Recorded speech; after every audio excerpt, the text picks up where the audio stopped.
السلام عليكم ورحمة الله وبركاته. نحمده ونصلي على رسوله الكريم، أما بعد. أعوذ بالله من الشيطان الرجيم. بسم الله الرحمن الرحيم. إن الله لا يغير ما بقوم حتى يغيروا ما بأنفسهم. صدق الله مولانا العظيم. கண்ணியத்திற்குரிய பெரியோர்களே, சகோதரர்களே, இந்திய திருநாடு 1947 ஆண்டு ஆகஸ்ட் 15 சுதந்திரம் பெற்றது. இந்த சுதந்திரத்திற்காக நாட்டிலே இருக்கக்கூடிய பல மக்கள், பல தலைவர்கள் போராடி இருக்கிறார்கள், தங்களுடைய உயிரை கொடுத்திருக்கிறார்கள். அதிலே பெருமளவு அதிகமான தியாகங்களையும் உயிர், பொருள், ஆவி அனைத்தையும் இழந்தவர்கள் முஸ்லிம்கள். வெள்ளையர்கள் வியாபாரத்திற்காக வந்த சமயம் அவர்களுக்கு கொஞ்சம் கொஞ்சமாக இந்த நாட்டில் இருக்கக்கூடிய வளங்களை கொள்ளையடித்து இங்கு ஆட்சி அதிகாரத்திலே அமர வேண்டும் என்ற ஆசை அவர்களுக்கு ஏற்பட்டது. இதை ஆரம்பத்திலேயே புரிந்து கொண்டு அவர்களுடைய சாயத்தை வெளுக்கச் செய்தவர்கள் முஸ்லிம்கள்.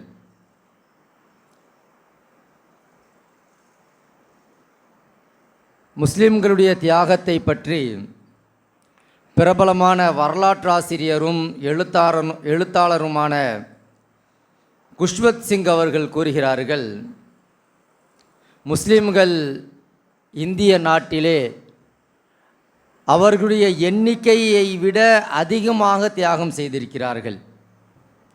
தங்களுடைய உயிரை, இந்த நாட்டிலே எத்தனை மக்கள் இருக்கிறார்களோ அவர்களுடைய சதவீதத்தை விட அதிகமாக இந்த நாட்டுடைய சுதந்திரத்திற்காக அவர்கள் போராடி இருக்கிறார்கள், இழந்திருக்கிறார்கள். உயிரை மட்டுமல்ல, தங்களது நிலங்களையும் வளங்களையும் இந்த நாட்டுடைய விடுதலைக்காக அவர்கள் அர்ப்பணித்திருக்கிறார்கள் என்று பிரபலமான வரலாற்று ஆசிரியர் குஷ்வந்த் சிங் அவர்கள் கூறுகிறார்கள். சுபாஷ் சந்திர போஸ் அவர் எழுதுகிறார், பிரிட்டிஷாருக்கு எதிராக மற்ற சமுதாயத்தினர்கள் கோபம் கொண்டதை விட வெள்ளையனுக்கு எதிராக மற்றவர்கள் உணர்ச்சி வசப்பட்டதை விட முஸ்லிம்களுக்கு அதிகமான கோபமும் ஏற்பட்டிருக்கிறது. அவர்கள் அதிகமாக ஆங்கிலேயர்களை எதிர்த்து போராடி இருக்கிறார்கள் என்று சுபாஷ் சந்திர போஸ் அவர்கள் எழுதியிருக்கிறார்கள். இவங்களெல்லாம் முஸ்லிம்கள் அல்ல, ஒரு வரலாற்றாசிரியர்கள், வரலாற்றை இந்த சமுதாயத்திலே பதிந்தவர்கள். ஆனால் இன்று முஸ்லிம்கள் ஏதோ இந்த நாட்டிற்கு அந்நியத்தை போலவும் அந்நியர்களைப் போலவும் இந்த நாட்டிற்கு இவர்கள் எந்தவிதமான தியாகமும் செய்யாதவர்களைப் போலவும் இன்று வரலாறு சித்தரிக்கப்படுகிறது. உண்மையிலேயே முஸ்லிம்களாகிய நாம், நம்முடைய முன்னோர்கள் எல்லா மட்டங்களிலும் எல்லா துறைகளிலும் அவர்களுக்கு உரிய பிரதிநிதித்துவத்தை கொடுத்து இந்த நாடு சுதந்திரம் பெறுவதற்காக அவர்கள் போராடி இருக்கிறார்கள், போராடி பெற்றிருக்கிறார்கள். முதலாக இந்திய சுதந்திரத்திற்காக போராடியவர் 1757 சிராஜுத்தௌலா ரஹ்மத்துல்லாஹி அலைஹி அவர்கள். 1557 முதலாக பிலாசி போர் என்று சொல்வார்கள். இதுதான் ஆங்கிலேயர்களுக்கு எதிராக நடந்த முதல் போர். ஆங்கிலேயனை எதிர்த்து நடந்த இந்த திருநாட்டிலே முதல் சண்டை அதுதான். எந்த அளவிற்கு என்று சொன்னால், ஆங்கிலேயர்கள் இந்த நாட்டை கைப்பற்ற ஆசைப்படுகிறார்கள் என்று தெரிந்து கொண்ட சிராஜுத்தௌலா ரஹ்மத்துல்லாஹி அலைஹி அவர்கள் ஒரு பெரும் படையை கொண்டு ஆங்கிலேயர்கள் இந்திய வீரர்களை அடைப்பதற்காக ஒரு சிறை கூடத்தை கட்டியிருந்தார்கள், ஒரு சிறைச்சாலையை கட்டியிருந்தார்கள்.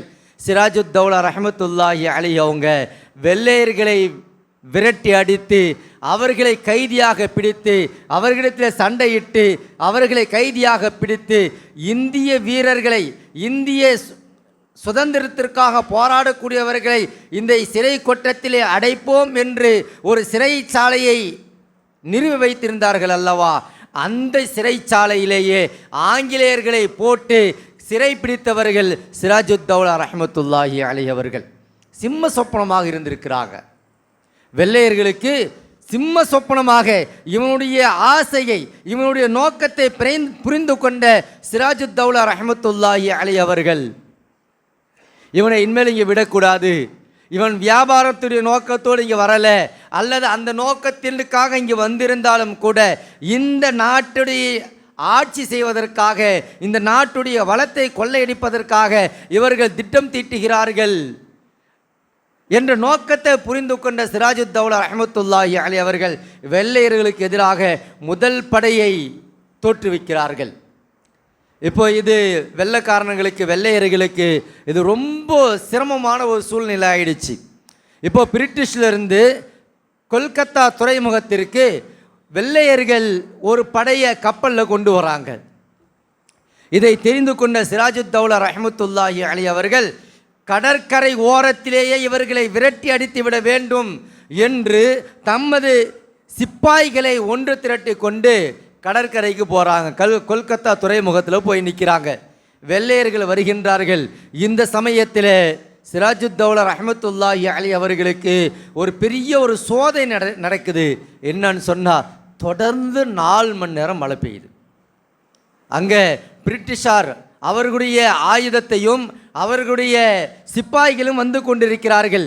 அவர்களை எதிர்ப்பதற்காக சிராஜுத்தௌலா ரஹ்மத்துல்லாஹி அலைஹி அவர்கள் கல்கத்தா துறைமுகத்தில் போய் நிற்கிறாங்க. இவனை இறங்க விடக்கூடாது, நம்முடைய மண்ணிலே கால் பதிக்க விடக்கூடாது என்று ஒரு பெரிய படையுடன் ஆயுதத்துடன் தயாராக போய் நிற்கிறாங்க.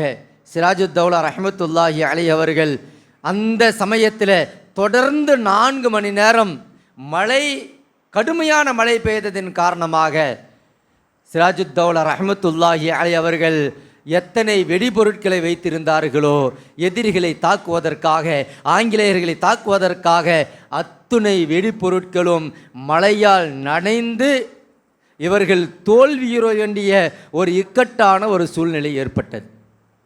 அவங்க கப்பலில் பத்திரமா இருக்கிறாங்க, இவங்க கடற்கரையில் தயாராக இருக்கிறாங்க.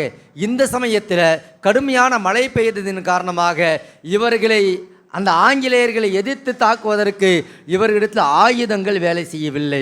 அதனால் சிராஜுத்தௌலா ரஹ்மத்துல்லாஹி அலைஹி அவர்களுடைய படை வெள்ளையர்களுடைய கைக்கு சென்று விட்டது.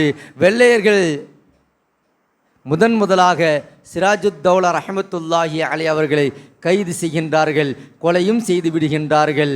இந்திய சுதந்திரத்திற்காக முதலிலே ரத்தம் சிந்தியவர்கள் சிராஜுத்தௌலா ரஹ்மத்துல்லாஹி அலைஹி அவர்கள். அதற்கு பிறகுதான் அவர்கள் இந்தியாவிலே கால் வைக்க முடிந்தது ஆணித்தரமாக.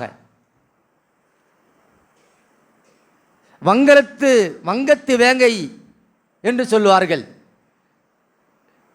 திப்பு சுல்தான் ரஹ்மத்துல்லாஹி அலைஹி அவங்க, சிராஜுத்தௌலா ரஹ்மத்துல்லாஹி அலைஹி அவங்க ஒரு பக்கம், திப்பு சுல்தான் ரஹ்மத்துல்லாஹி அலைஹி வெள்ளையனுக்கு சிம்ம சொப்பனமாக இருந்தவர்கள். வெள்ளைக்காரனை எப்படி எதிர்க்கிறதுன்னு ஐடியா போடுவாங்களா, வெள்ளைக்காரனை எப்படி, இந்த ஐடியாவில் முளைச்சது தான் பீரங்கி. அதுக்கு முன்னாடி யாரும் பீரங்கி வச்சு சண்டை போட்டது கிடையாது. திப்பு சுல்தான் ரஹ்மத்துல்லாஹி அலைஹி அவர்கள் தான் முதலாக பீரங்கியை கண்டுபிடித்து வெள்ளையனை விரட்டுவதற்காக தங்களுடைய ஆயுதத்தை மேம்படுத்தியவர்கள் தீரர் திப்பு சுல்தான் ரஹ்மத்துல்லாஹி அலைஹி அவர்கள். கடைசியில் கூட இருந்தவர்களாலேயே காட்டி கொடுக்கப்பட்டு திப்பு சுல்தான் ரஹ்மத்துல்லாஹி அலைஹி அவர்கள் ஷஹீதாக்கப்பட்டார்கள். திப்பு சுல்தான் ரஹ்மத்துல்லாஹி அலைஹி அவர்கள் ஷஹீதான உடனே வெள்ளையர்கள் சொன்ன வார்த்தை வரலாற்றிலே பதிவு செய்திருக்கின்றார்கள், திப்பு சுல்தான் மௌத்தாகிவிட்டார், இனிமேல் இந்தியா நமது கையிலே.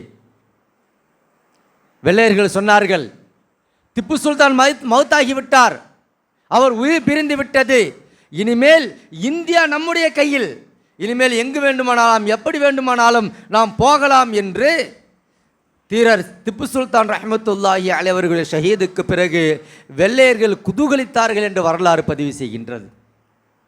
இப்படி எல்லா மட்டங்களிலும் பெரிய பெரிய அரசர்கள், பெரிய பெரிய தலைவர்கள், இந்த நாட்டை ஆண்டவர்கள் எல்லாம் வெள்ளையர்களை எதிர்த்து அவர்களுக்கு சிம்ம சொப்பனமாக இருந்தார்கள். இப்படி தலைவர்கள் எல்லாம் ஒரு பக்கம், அரசர்கள் எல்லாம் ஒரு பக்கம்.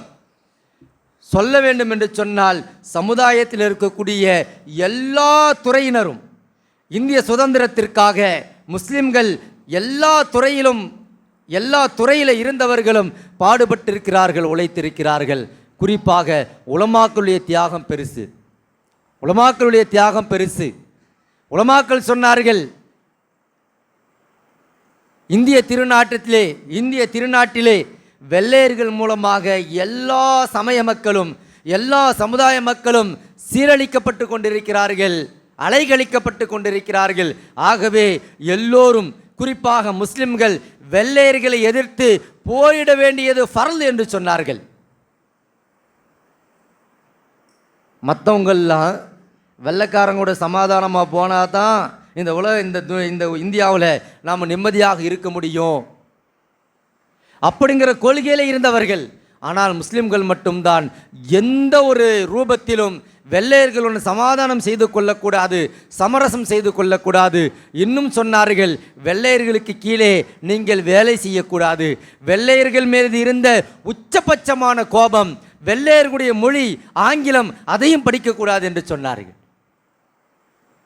ஆங்கிலத்து மேலே இருந்த வெறுப்பினால் அல்ல, வெள்ளைக்கார மேலே இருந்த வெறுப்பினால நீ ஆங்கிலம் படிச்சுன்னா அவனுக்கு அடிமையாக இருப்ப, அவங்ககிட்ட போய் வேலை கேட்ப, அவனுக்கு கீழே வேலை செய்ய போயிடுவ, அதனால் நீ ஆங்கிலம் படிக்காதே என்று ஃபத்வா கொடுத்தார்கள். முஸ்லிம்கள் எல்லோரும் ஆங்கிலேயர்களுக்கு எதிராக போராட வேண்டும், போர் செய்ய வேண்டும் என்று தாருல் ஹர்ப், இந்தியா என்பது ஒரு போர் பிரகடனம் செய்யப்பட்ட நாடு. இது வெள்ளையர்களுக்கு எதிராக நீங்கள் போராடுவது உங்கள் மீது கடமை என்று நம்முடைய மூத்த உலமாக்கள் இந்த சமுதாயத்திற்கு ஃபத்வா கொடுத்தார்கள். அது மட்டுமல்ல, ஒவ்வொரு ஜும்ஆ மேடையிலும் வெள்ளையர்களை எதிர்க்க வேண்டும், வெள்ளையர்களை இந்த நாட்டை விட்டு துரத்த வேண்டும் என்று உலமா பெருமக்கள் ஜும்ஆவுடைய மேடைகளிலே தங்களுடைய பங்களிப்பை, இந்த சமுதாயத்திற்கு ஒரு எழுச்சியை, ஒரு வீரத்தை ஊட்டினார்கள். அப்படியெல்லாம் பெற்றது தான் இந்த இந்திய சுதந்திரம். ஏதோ நமக்கு கூட ஒரு சந்தேகம் வந்துடும், ஆகா அஜித் ஏன் எதிராக ஜும்மாவில் பேசுகிறாரு, நமக்கு சுதந்திரத்துக்கு என்ன சம்மந்தம் இருக்குது? சுதந்திரம் யாரோ வாங்கினாங்க, யாரோ கையெழுத்து போட்டாங்க, நைட்டில் லைட்டு கூட இல்லாமல் கையெழுத்து போட்டு வாங்கிட்டு வந்துட்டாங்க. ஒருத்தர் சொன்னார், வெள்ளையர்கள் போனார், கொள்ளையர்கள் வந்தார்கள்னு சொன்னார். வெள்ளையர்கள் போயிட்டாங்க, ஆனால் இந்தியாவுக்கு யார் வந்துட்டாங்க? கொள்ளையர்கள் வந்தார்கள். நான் சொல்லலை, யாரோ ஒருத்தர் சொன்னார். அப்போ நம்முடைய முன்னோர்கள் எந்த அளவிற்கு என்று சொன்னால், மெம்பரிலே உலமாக்கள் ஹுத்பா ஓதி கொண்டிருக்கும் பொழுதே வெள்ளையர்களால் சுட்டு கொல்லப்பட்டிருக்கிறார்கள். லக்னோவிலிருந்து டில்லி வரை சாலை ஓரங்களில் இருந்த மரங்கள் எல்லாம் உலமாக்களை தூக்கில் ஏற்றக்கூடிய தூக்கு மரங்களாக இருந்திருக்கிறது. சாலை ஓரத்தில் இருந்த எல்லா மரங்களிலும் உலமாக்களுடைய பிணங்கள், ஜனாசாக்கள் தொங்கவிடப்பட்டு கொண்டிருந்தது என்று வரலாற்று ஆசிரியர்கள் எழுதுகிறாங்க. தாம்சன் என்று சொல்லக்கூடிய ஒரு வரலாற்று ஆய்வாளர் சொல்கிறாரு, நான் டில்லியில் ஒரு ரூமில் தங்கி இருக்கிறேன். ரூமுக்குள்ளே இருக்கும் பொழுது பிணத்தை எரிக்கக்கூடிய ஒரு வாடை வருது, ஒரு நாத்தம் அடிக்குது, பொணம் எரிக்கிற வாடை வருது. நான் என்னுடைய அறை ஜன்னலை திறந்து பார்த்தேன், பின்னாடி வெள்ளையர்களுடைய இராணுவ முகாம் இருந்தது. நான் இருக்கிற ரூமுக்கு பின்னாடி ஆங்கிலேயர்களுடைய இராணுவ முகாம் இருந்தது. அங்கு பார்த்தேன், இந்தியாவுடைய உலமாக்கள், இமாம்கள் அங்கு நிறுத்தி வைக்கப்பட்டிருந்தார்கள். அவர்களிடத்தில் சொல்லப்பட்டது, நீங்கள் இந்திய மக்களை சுதந்திரத்திற்காக போராட தூண்டாதீர்கள். வெள்ளைக்காரனை துரத்தணும் சொல்லி அப்படி சொல்லாதீங்க. எங்களிடத்தில் சமாதானமாக வாழ சொல்லுங்கள், மக்களுக்கு இப்படிப்பட்ட ஒரு புத்திமதியை சொல்லுங்கள், ஆங்கிலேயருக்கு எதிராக கிளர்ச்சிகளை நீங்கள் உருவாக்காதீர்கள் என்று அந்த ஆலிம்களிடத்தில் சொல்லப்பட்டது. அவர்கள் அதற்கு மறுப்பு தெரிவித்தார்கள். அவர் சொல்லுகின்றார், தாம்சன் என்று சொல்லக்கூடிய அந்த வரலாற்று ஆய்வாளர் சொல்லுகின்றார், 40 பேரை நான் எண்ணினேன், 40 பேரும் உலமாக்கள், இமாம்கள். அவர்களிடத்தில் வாக்குமூலம் கேட்கப்பட்டது. அவர்கள் யாரும் இதுக்கு ஒத்துக்கல. வெள்ளைக்காரனை வந்த மாதிரி ஓடி போயிடுறா என்று சொன்னார்கள். ஆகவே அந்த 40 உலமாக்களையும் ஒவ்வொருவராக நெருப்பு குண்டத்திலே போடப்பட்டு அவர்கள் உயிருடன் எரிக்கப்பட்டார்கள். அதனுடைய வாடை தான் என்னுடைய ரூம் வரை வந்தது என்று அந்த தாம்சன் என்று சொல்லக்கூடிய வரலாற்று ஆய்வாளர் எழுதியிருக்கிறார். இப்படி இந்த சமுதாயத்திலே இருக்கக்கூடிய இஸ்லாமியர்கள் இந்திய சுதந்திரத்திற்காக தங்களால் ஆன அல்ல, தங்களால் முடியாத சிரமங்களை கூட எடுத்து இந்த சுதந்திரத்திற்காக பாடுபட்டிருக்கிறார்கள்.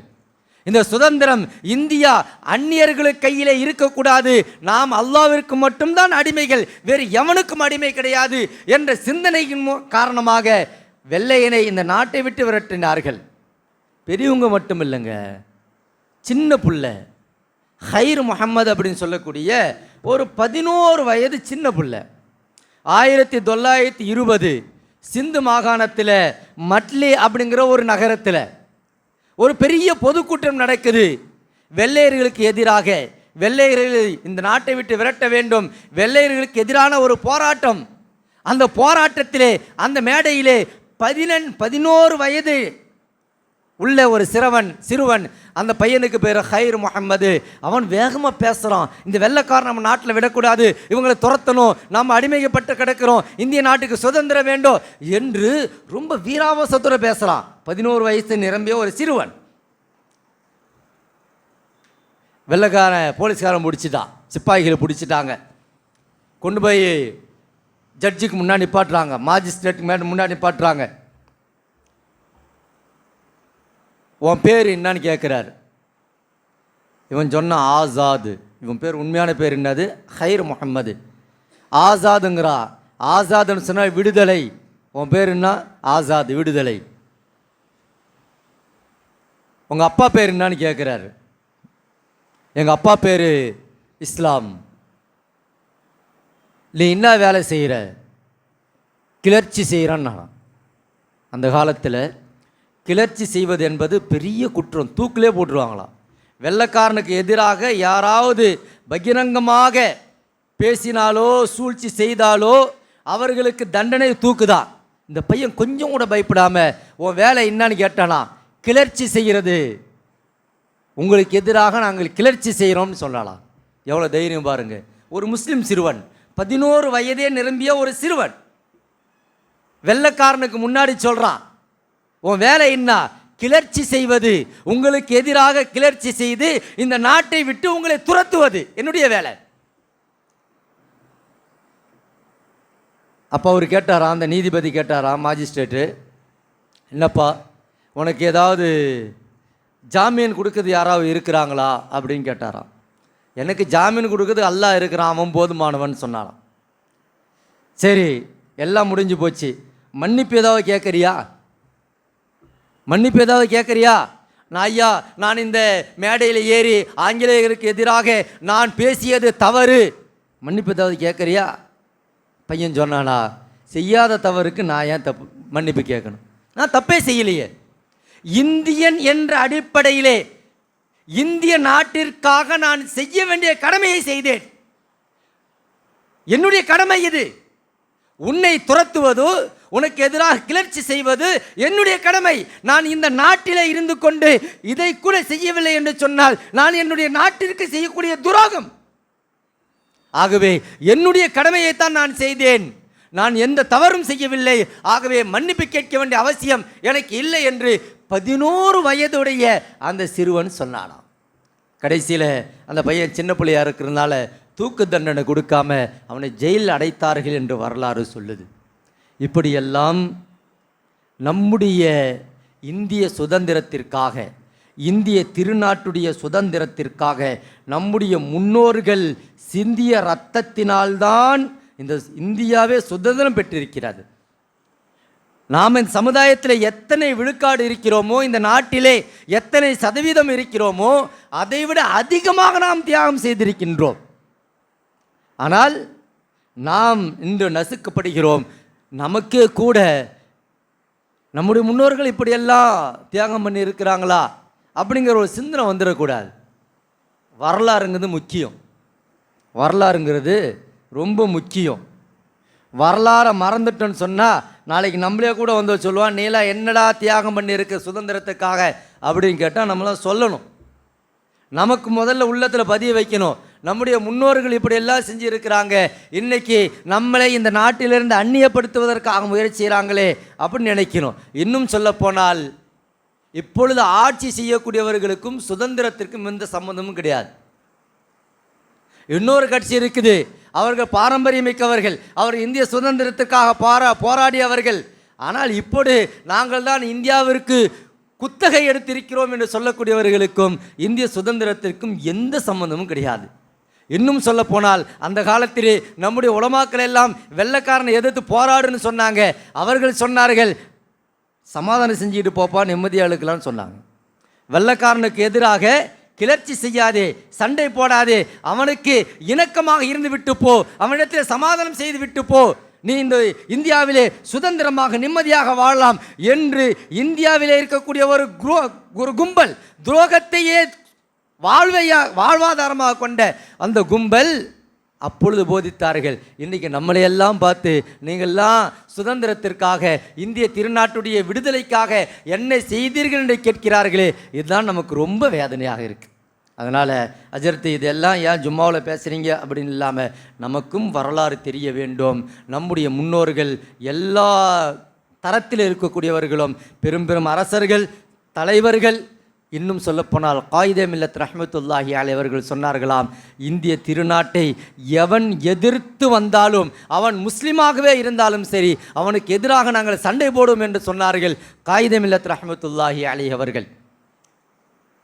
இந்தியாவிற்கு எதிராக எவன் வந்தாலும் சரி, அவன் முஸ்லீமாகவே வந்தாலும் சரி, இஸ்லாமியுடைய பெயரிலே வந்தாலும் சரி, அவனை நாங்கள் எதிர்த்து சண்டை போட்டு அவனை துரத்துவோம் என்று சொன்னவர்கள் காயிதே மில்லத் ரஹ்மத்துல்லாஹி அலைஹி அவர்கள். அப்போ நம்ம முழு சுதந்திரம் பெற்றவர்கள் இந்த இந்திய நாட்டிலே. சுதந்திரத்திற்காக நம்முடைய முன்னோர்கள் எவ்வளவு தியாகங்களை கொடுக்க முடியுமோ அந்த அளவு கொடுத்தார்கள். அந்த அளவிற்கு வேறு எந்த சமுதாயமும் கொடுக்கல. இதுதான் வரலாறு சொல்றது. முஸ்லிம்கள் கொடுத்த அளவிற்கு உயிரையோ பொருளையோ நிலத்தையோ